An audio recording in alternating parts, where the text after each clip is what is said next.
lagi bro di apa sih? Apa sih? Apa sih? Apa sih? Nah, gimana bro? Sehat bro? Sehat dong. Alhamdulillah. Itu tadi bro.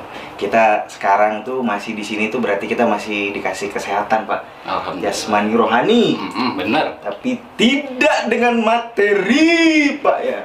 Kenapa materinya? Ya karena kan kondisi sekarang ini kan pandemi ini kan katanya semua serba sulit. Iya. Gitu bro. Jadi ya kita tetap masih berharap sih ke depannya itu ntar bisa membaik lagi gitu Iya, ya. kedepannya harus lebih baik lah semoga. Cuman untuk konten kita kali ini katanya ada yang spesial. Iya, spesial hari ini. Hari ini kita kedatangan tamu. Oh gitu. Tamunya kali ini perempuan. Wah. Kalau sebelum-sebelumnya kan mas-mas semua. Oh iya. Kali ini mbak-mbak yang datang. Oh. Kali ini kita akan bahas masalah perkoreaan. Wah. Nggak ngerti saya sebenarnya. Sama sih. Oh iya. Makanya kita datengin tamu kita kali ini. Benar. Oh iya. Siap. Tamu kita kali ini namanya Mbak Dita. Silahkan masuk Mbak Dita. Wah, penasaran kita? Langsung saja kita hadirkan. Assalamualaikum. Waalaikumsalam. Waalaikumsalam. Ini Pak tamunya Pak. Iya, ini tamu kita. Pada minta wanita, saya masih wanita. Ini yang kalian kemarin request tamunya cewek. Ini kita udah datang ini, ya kan? Cuma kita memang kasih yang agak gedean, bro. Yang spesial ya. Biar puas. Puas. Udahlah kalau gitu langsung berita pertama. Kita Oke. ada apa, bro? Berita yang pertama. Seorang pria di Balikpapan mencari cacing sutra di sungai dam yang keruh imbas dari corona. Jadi di Balikpapan ini ada seorang bapak namanya Pak Rohim. Nah, dia itu pekerjaannya untuk saat ini tuh mencari cacing sutra. Itu ada di sungai-sungai di pinggiran kota sana. Nah, itu cacingnya sendiri itu sama Pak Rohim itu dijual ke peternak lele dan peternak ikan cupang. Biasanya cacing itu dihargai 30.000 sampai 50.000 per kilogramnya. Tapi 1 kilogram cacing itu pasti banyak lah, bro. Jadi banyak susahnya, Pak ya? Iya, susahnya ya karena dia harus masuk ke dalam lumpur-lumpur. Kadang kalau pas lagi susah itu sehari cuma dapat sekitar 1 botol, 1 sampai 2 botol aja. Dan itu pun kalau dibilang sekilo pasti tidak nyampe.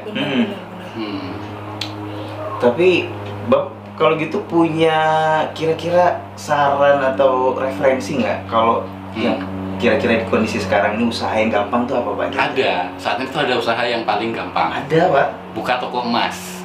Hah? Buka toko emas. Itu modalnya besar loh, Pak. Enggak besar. Jadi kalau orang mikirnya buka toko emas modalnya sampai ratusan juta itu salah. Waduh. Modalnya tuh cuma linggis. Linggis? Kok linggis? Iya dong. Yang benar tuh. Buka toko emas. Ya Tuhan, nggak kayak gitu juga dong, paman. Nah gitu, Cok. Tapi bener kan? Iya. Modal linggis Buka ya. toko emas. Oh iya, oke. Congkel dong ya, dicongkel. Nah, itu. Tutorial buka toko emas. Siap. Di episode selanjutnya kita bikin. Baik, boleh. Tapi kira-kira kalau dari berita ini, Bu, Ibu ngelihat kondisi seperti itu, apa yang kepikiran, Bu, kira-kira? Kondisi seperti ini. Yang pertama sih yang kepikiran adalah nasib keluarganya, Pak. Gitu ya. Ya kan? Gitu. Mengenaskan sih. Bukan mengenaskan, tapi kayak mengkhawatirkan. Memprihatinkan lah lebih. Benar. Agak gugup sih. Oh iya. Karena didampingi dari Pria-pria yang sudah X ini. Yang masih, Pak ya. Memperinhan. Itulah pokoknya. Iya, benar itu. Jadi memang kondisi kayak gini emang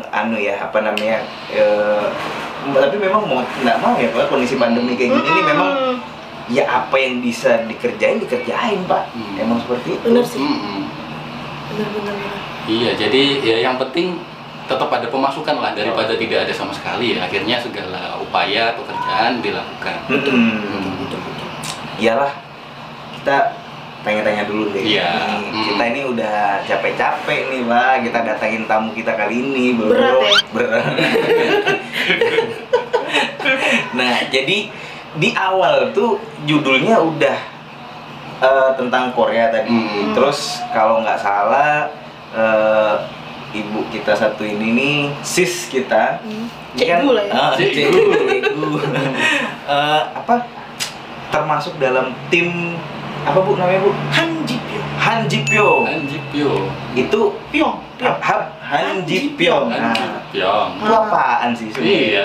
Jadi boleh diceritain sedikit apa iya, tuh kira-kira Bu? Jadi lagi tren soal drama Korea startup gitu. Di startup ini mengisahkan tentang perjuangan 5 anak muda dalam membuild up sebuah perusahaan. Perusahaan dia bergerak di bidang teknologi. Gitu. Nah, kelima orang ini saya lupa sih namanya. Pokoknya ada yang namanya perusahaan itu awalnya Samsung Tech.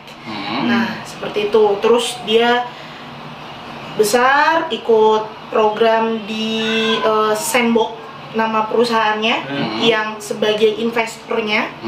Terus di tengah jalan itu diuji dengan apa namanya, si ownernya ini, bukan si owner tapi CEO-nya.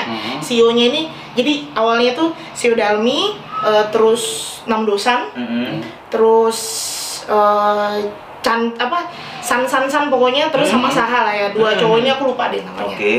Terus mereka itu pengennya dapat investor yang dalam jumlah banyak, jumlah uangnya besar gitu. Pada akhirnya dia menyetujui lah ikut program di Sandbox ini. Kemudian dia ikut demo. Demo itu memilih atau ya menentukan siapa investornya gitu kan. Dan pada akhirnya kepilih namanya 2STO. 2STO itu dari Amerika, San Francisco. Nah, terus dia mengakuisisi di perusahaan ini gitu kan. Terus akhirnya pas di tengah jalan sudah tanda tangan kontrak nih mereka semua. Akhirnya si Seo Dalmi sama si Sahanya ini di cut lah sama si yang mengakuisisi itu. Seperti itu. Terus akhirnya hancur lah gitu kan sama Samtek ini kan. Akhirnya 3 tahun berselang datanglah apa namanya, si Samtek lagi, cuman namanya beda perusahaannya gitu. Nah, sebelumnya dia jadi Samtek di STO itu ada namanya Pak Han Ji Pyong. Pak Han Ji Pyong itu adalah cinta pertamanya si Seo Dalmi gitu. Jadi ibaratnya apa ya, suratku bukan suratku. Apa itu suratku bukan suratku? Jadi Seo Dalmi ya kan? Seo Dalmi ini dulu kenal Nam Dosan. Itu adalah si Han Ji Pyong. Nah, Han Ji Pyong ini bikin surat nih. Bikin surat karena si Seo Dalmi itu bapaknya cerai sama ibunya. Sedih lah dia. Akhirnya si neneknya ini tahu, punya kenalan lah. Anak angkat kali ya. Cucu angkat lah ya, cucu angkat namanya Han Ji Pyong. Han Ji Pyong. Ji Pyong ini dimintain tolong sama si nenek Dalminya itu untuk bikin surat. Kamu jadi temennya si Seo Dalmi deh supaya dia nggak sedih gitu. Akhirnya bikin surat gitu kan. Cuman dia nggak pengen namanya Han Ji Pyong, pakai namanya Nam Dosan itu. Berarti nama samaran. Betul gitu. Akhirnya sudah bikin surat, dia bertukar surat selama berapa tahun ya? Setahun atau 2 tahun. Akhirnya pisah karena ada problem. Pokoknya lebih lengkapnya bisa nonton di Startup Drama Korea karena di minggu ini, hari ini dia terakhir. Kalau gitu. penasaran ya. Gitu. Ini kita kayak review film, Mbak. Iya, film hari ini. Jadi ini adalah spoiler, Pak. Pokoknya ada 2 cowok namanya Nam Dosan dan Han Ji Pyong. Dua-duanya ini adalah yang mencintai Dalmi, menerima Dalmi apa adanya.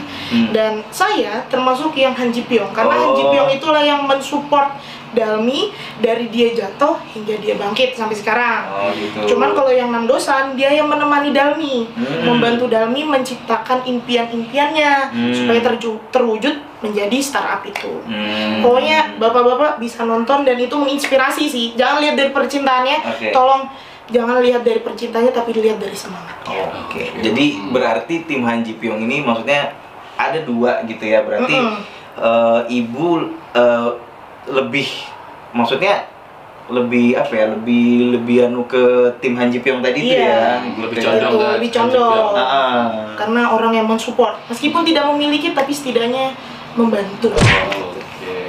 Mantap. Jangan sedih tim Han Ji Pyong, kita berada di bendera yang sama. Iya. Siapa? Langsung berita kedua. Kira-kira masih ada berita apa lagi, Pak? Berita selanjutnya, kembangkan perekonomian masyarakat di Pasir dengan menabung sampah bisa dijadikan emas. Nah, jadi ini di... Sorry Pak, ini berhubungan sama toko emas yang tadi Bapak bicara. Oh, beda. Oh, beda. Jadi bukan emas yang pakai linggis tadi. Oh iya, siap. Jadi ini di Pasir, di sini ada pos pelayanan teknologi tepat guna desa atau Posyantekdes, itu mengadakan program bank sampah. Oke. Jadi tujuannya sih untuk membuat lingkungan yang lebih bersih. Jadi masyarakat di sana itu dihimbau atau diberikan sosialisasi untuk memilah-milah sampah yang ada, kemudian disetorkan ke bank sampah. Betul. Jadi nanti setelah terkumpul dari sampah-sampah itu bisa ditukar dengan uang. Bahkan bisa juga ditukar dengan emas.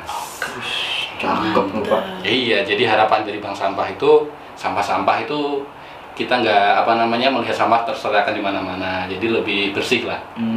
Sama masyarakat bisa Pak? Sama masyarakat di sini karena sosialisasinya masih disosialisasikan, jadi masyarakat tapi antusiasnya sih bagus sih. Jadi yang sebelumnya kita buang sampah itu sembarangan, jadi sekarang buang sampah pada tempatnya, bahkan sudah dipilah-pilah untuk disetorkan ke bank sampah itu.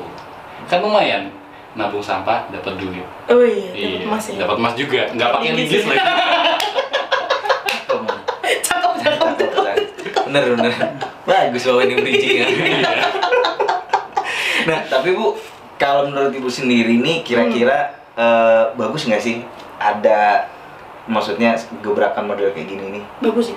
Bagus gitu ya, program kayak gitu ya? Bagus. Karena di kondisi pandemi seperti ini, pengeluaran sampah-sampah kan lumayan banyak ya. Orang WFH gitu kan. Terus sampah rumah tangga ya? Sampah rumah tangga ya, gitu banyak. Dan ini cukup mengedukasi sih untuk ibu-ibu yang di rumah aja gitu kan, bisa lebih menggugah lah ya untuk milah-milah. Bahkan kan kita kenal lah ya di kehidupan itu ada sampah yang hijau, organik, anorganik, sama yang berbahaya. Nah ini mengedukasi seperti ini, dan ini penting banget sih. Apalagi ada rewardnya lah ya, dengan ngumpulin sampah anorganik, organik dipilah-pilah, ntar dia dapat duit atau emas. Itu sih oke sih. Positif ya jadi. Positif akhirnya gitu. Iya sih, positif sih sebenarnya program ini sih Bro. Dan ini juga solusi Pak untuk nabung tanpa riba. Hindari riba. Betul aku. Karena kalau mau pinjam uang Pak dari bank sampah ini, yang dipinjam apa Pak? Sampah. Balik lagi dia. Sampah. Sampahnya berbunga. Itu dia Bro. Bener. Bukan berjamur ya. Oh, berbunga. Iya. Sudah, kalau begitu untuk episode kali ini sampai situ dulu. Oke. Nah, jadi untuk kedepannya nanti kita bakal ngobrol-ngobrol lagi, tetap di konten kita. Untuk Bu Dita, kira-kira yang tadi Korea-Koreanya bagaimana Bu? Bisa disampaikan? Bisa ditindaklanjuti. Baik. Sebagai pencipta drama Korea tentunya yang romantis, saya cuman mau kasih solusi buat rekan-rekan yang males buka atau yang tidak punya akun Netflix ya. Lumayan sih, saya juga nggak punya akun Netflix karena nggak punya uang untuk bayar. Video bajakan. Iya, bajakan. Jadi akhirnya download Telegram. Di Telegram itu lumayan lengkap untuk yang cinta K-lover drama. Itu bisa download di Telegram, dan akunnya itu namanya @KLOlovers all info. Itu untuk yang ongoing. Ntar ada di bawah sini ya alamatnya ya, Telegramnya. Bisa dibantu ya Bapak sekalian ya. Siap, gitu tuh memudahkan rekan-rekan, teman-teman, anak-anak muda, mbak-mbak, mas-mas yang cinta drama Korea. Bisa langsung nonton. Nah, kita juga dong dipromosiin Bu. Oh iya, satu lagi, jangan lupa buat teman-teman segaul-gaulnya Balikpapan, harus nonton channel ini, dan jangan lupa di subscribe, like, and comment ya kan, untuk mendukung Balikpapan yang lebih kece. Balikpapan yang lebih kece gitu, dan anak-anak mudanya nih pokoknya ciamik lah, cincai. Oke, kalau gitu tetap nanti untuk episode berikutnya masih di channel ini bareng kita ya. Tetap di apa sih? Sampai jumpa. Dah.